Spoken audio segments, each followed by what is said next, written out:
Welcome to HeartMind-ify. Before we start the show, just a reminder to share, rate, and subscribe to this podcast wherever you're listening to it.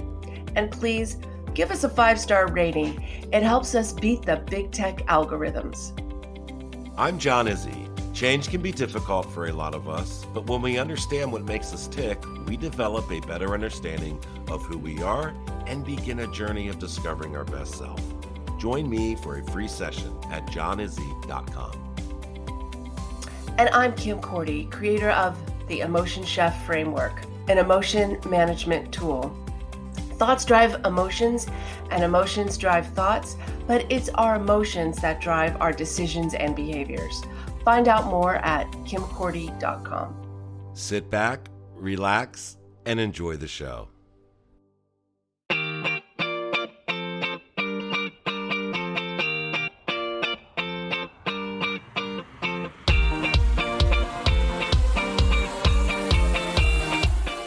Knowing each other personally and socially for the past 10 years, Kim and John have joined forces, bringing years of experience and training, providing a platform for growth and personal development, along with a little humor.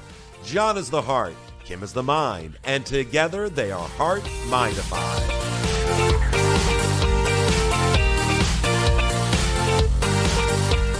Hello, Kim. How are you today? I am great. I'm cold. We are having crazy rainstorms, very much needed, super grateful, but it's been on the cold side. It's raining in California.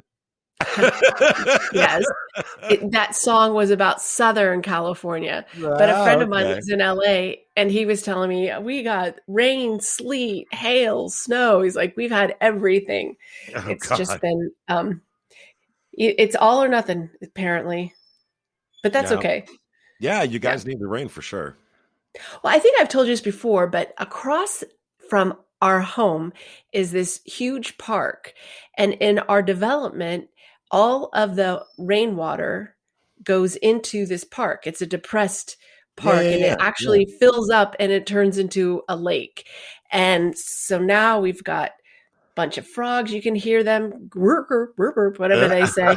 And there's all kinds of birds. And we were laughing because we saw all the ducks hanging out. And then we saw all of the seagulls hanging out. There were some egrets. They were all together. And then at the far end were all the crows. And there was one seagull amongst all of those crows. And Andrew's like, what's going on? I go, they've got diversity and inclusion training. That's awesome. I thought it was fantastic. Funny. That is great. I have a question for you. Currently, I'm writing my second blog post for HAVICA, which stands for Help for Adult Victims of Child Abuse. You know, I work with adults that have been sexually abused as children, right? And I've been asked to write some blog posts for this website. Great website with lots of information. It's HAVOCA.org. Anyway, at the end of my first blog, I began to talk about trying to understand your authenticity and truth. And what does that mean? And I hinted in the first article that sometimes when we have a traumatic experience in our life, we tend to build, a lot of people say we tend to build walls, right? And then we live in front of the wall to the outside world. I always like the word veneer because a wall to me means that you can't see through it. A veneer, you kind of can see what's going on. So when we're referring to sexual abuse or childhood sexual abuse, I always refer to the child living behind a veneer, looking out into the world, but kind of afraid to pull it down. So they can see what's going on, but they're kind of just sitting back and just observing, right?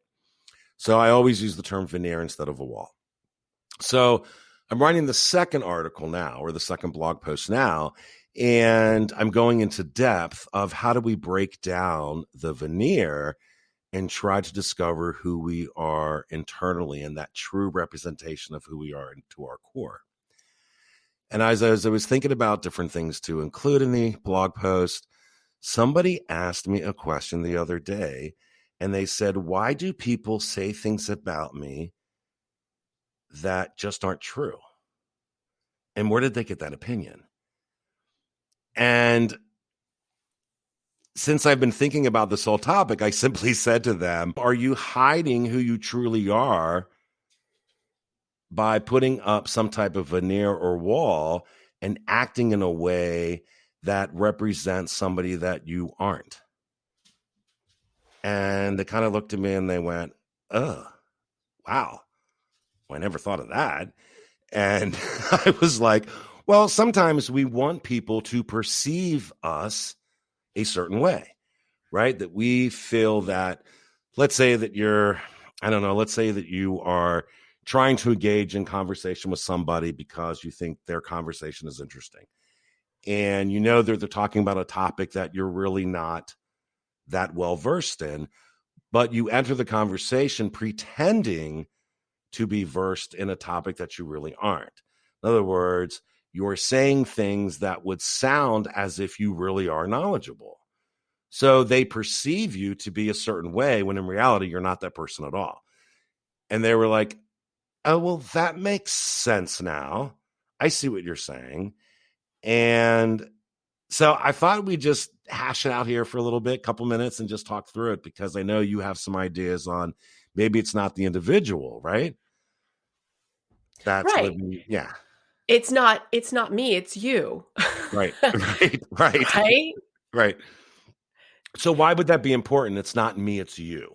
What are you referring to there? A lot of people get the idea that, oh, we've heard it a million times. You make me so mad. Right. You irritate me. No, I'm irritated in response to how you are behaving. Whether that is the right response or not, it's your response because you construct that emotional response based on your brain, based on your history. They call it the Brainberg. We've got 95% to 99% of our responses are non-consciously generated, meaning we are relying on our history to project our emotions. We often project our emotions even without having all the facts. We just guess it, and that's what comes out because we're not conscious of it. Let's just say your friend has a particular mannerism, a way of expressing themselves or using words to convey what they're thinking. And the person who's receiving the information has some past experience, or for whatever reason, that doesn't settle well with them. And they relate that way of expressing themselves or whatever mannerism to everybody who's ever done that, and they have a negative experience with that. So guess Okay. what? They're going to be negative about that person because they're saying, oh, my experience up till now has been everybody who has this particular kind of mannerisms is someone I don't want to hang out with. So they automatically create a response, and without being present to really give that person a chance, they're going to say, oh yeah, I don't like you. I don't know if that fits to the situation that you were in, but it kind of gives you that idea. Like, we create our emotional responses, and there's nothing that I can do to change that person except to, as you, I think, suggested to them. I think we'll get to that in a second, but to bring them to mindfulness, to engage them in a thought process to validate if their response is true or not. I think your explanation is a good one, because there is a trend to saying that, people will say, God, you make me so mad. And my response to them is, no, you're allowing their behavior to have a negative influence on you. You're the one that's choosing to be angry, not them. So we tend to go back to the individual person, right? But in some cases, like you said, it can be exasperated because of experiences that the other person has had in their prior life, right? That gives them that understanding that this behavior is something I don't like. Whether it's a true representation of that person or not doesn't matter. It's their experience, and that's what they immediately go to. So my response to them was, how often are you getting that feedback from people, right? Or is it this one person that has said that, or has it been multiple people? And they stopped and kind of thought about it for a minute, and they said, well, when I think about it, it's come up in evaluations at work, and it's come up in different scenarios, but it's not like it's a topic that's always brought up. And I thought, okay, so then there is some truth maybe in their perception. So if you think that there might be some truth, begin to ask the question why. And they said to me, ask them why. I said, no, ask yourself why. And they kind of looked at me and said, what do you mean? So my response to them was, begin to break down the behaviors, begin to break down the motivations behind the behavior. Why is it that you extend your right hand when you're going to catch a ball? Well, there's a reason for that, right? It's because you're right-handed, or it's because your go-to response is throwing out your right hand, right? So there's a reason for that behavior, right?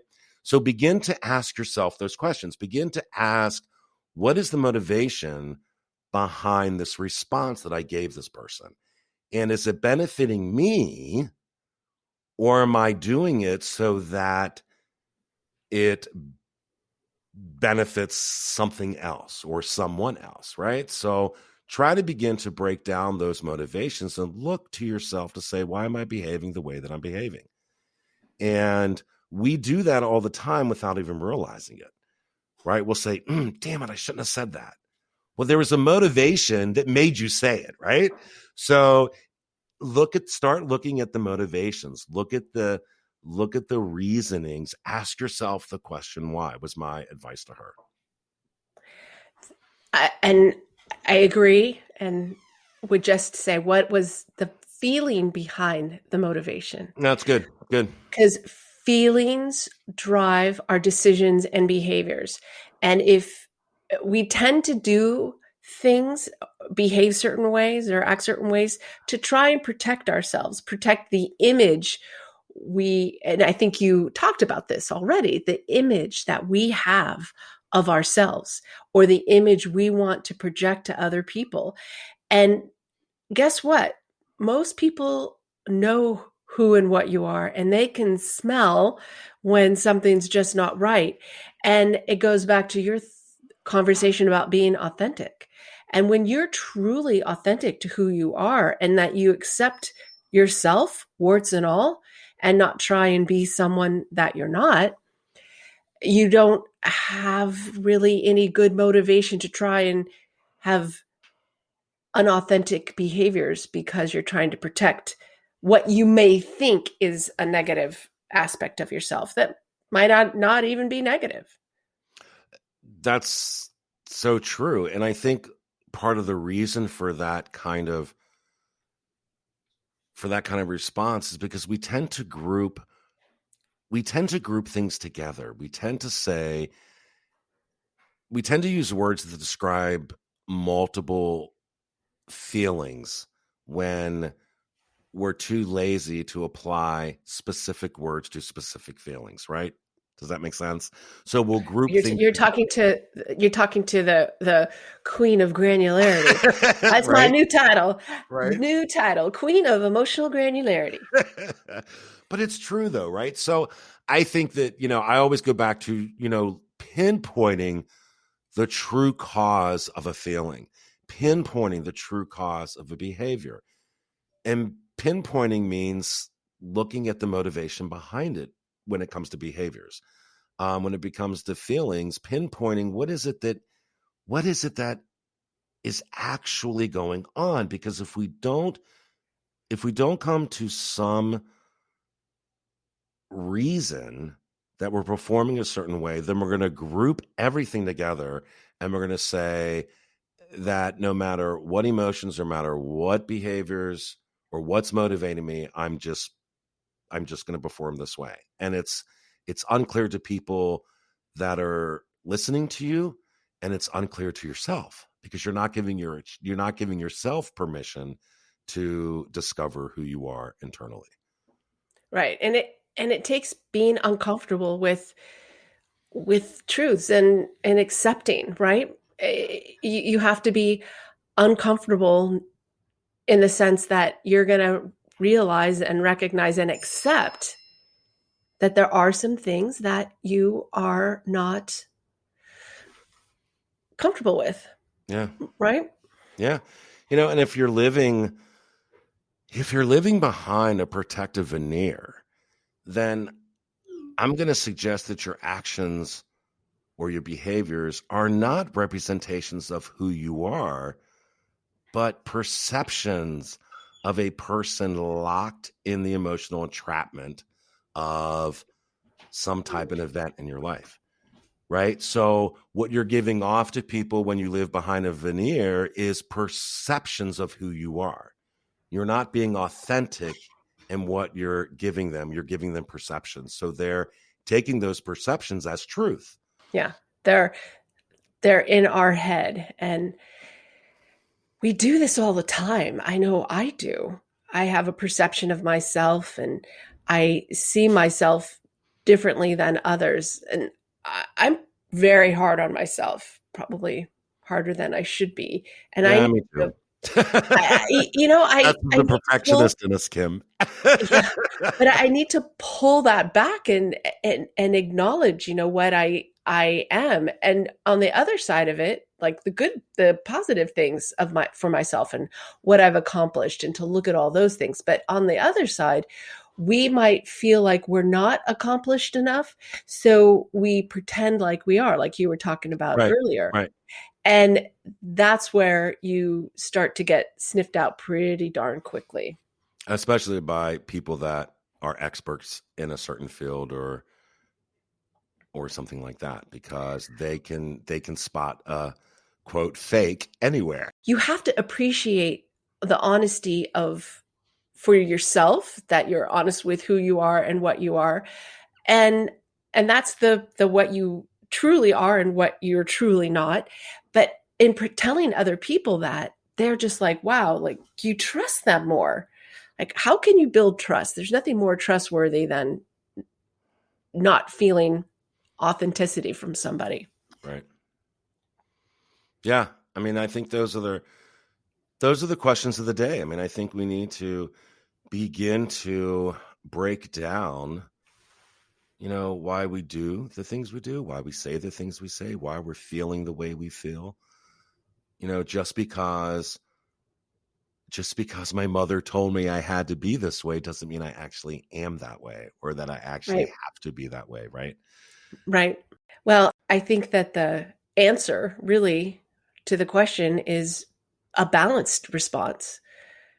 Could it be me or could it be you? Yeah. Or a Because it combination of could both. be, yeah, or a combination of the both. And the recognition that you can't change other people. All you can do is the best that you can for yourself, to be the best person that you can be. And there's so many things. You talked about the all or nothing. They may have an opinion of you because you belong to a particular group or a religion or a political affiliation. And then you get lumped in to this group and the whole ideas that they have in their mind about that group. And or a sexual orientation, or I mean, like it, or your gender. I mean, there's so many Oh, things absolutely. that lurk in the minds of humans, and that's the thing. It's it's an unending sea of possibilities, because there's so much that we learn, and the older you are, the more junk that's in that sea in your mind. So do what you can for yourself. And if somebody doesn't accept you for who you are, nothing you can do about it. No. And you'll find somebody that will accept you for who you are. Yeah. Their loss. Yeah, absolutely. Absolutely. Well, I'm glad we talked about it, because I think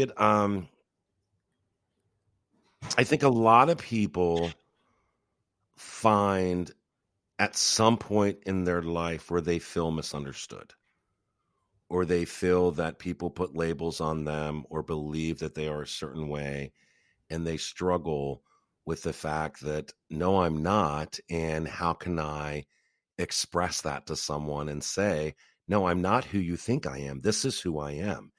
And my response to that is, then show them, right? Instead of falling into the trap that they're putting you in, show them that you aren't who they think you are.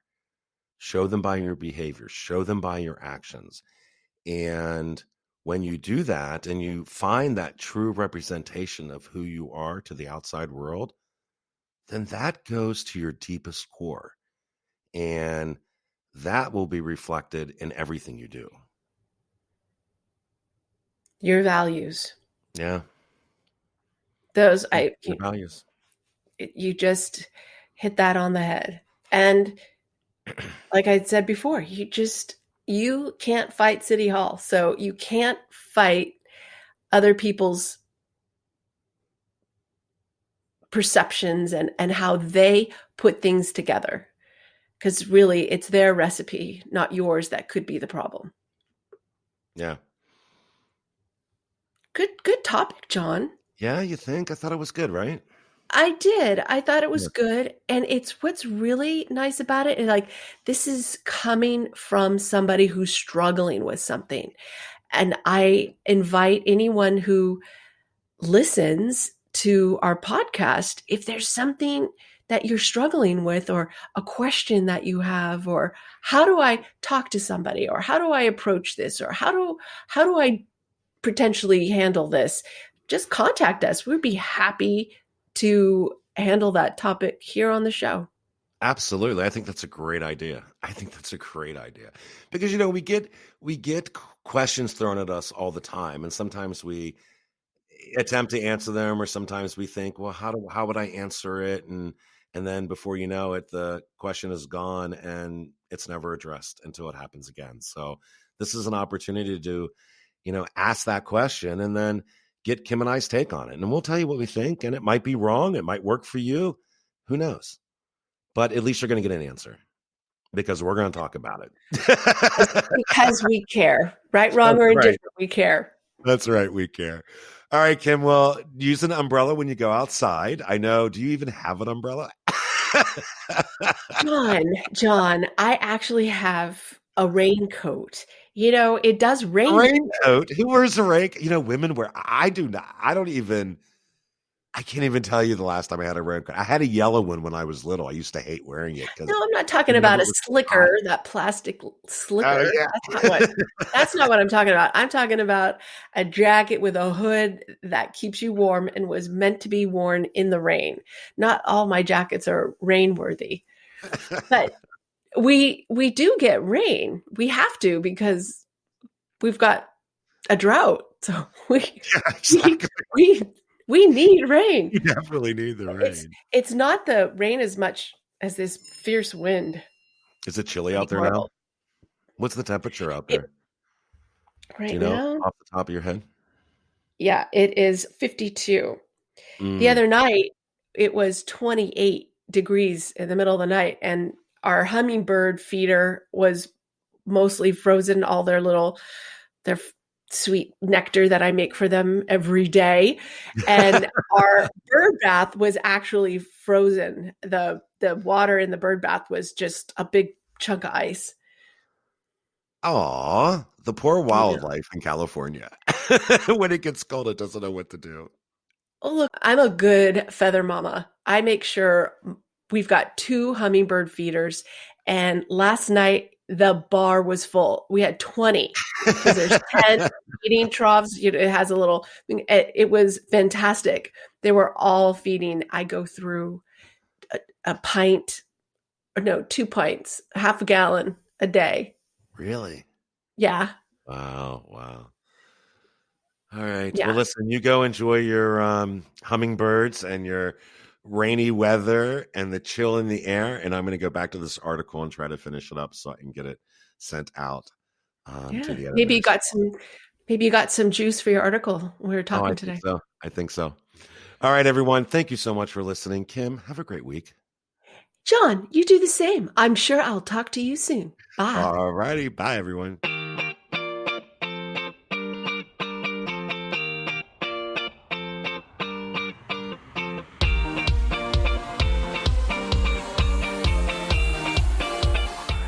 New shows are available every Saturday right here on HeartMind-ify.podbean.com or wherever you listen. Kim and I would like to thank each and every one of you for allowing us to be a small part of your life. Be kind to yourself and remember, our hearts tell the story, but our mind is the conductor.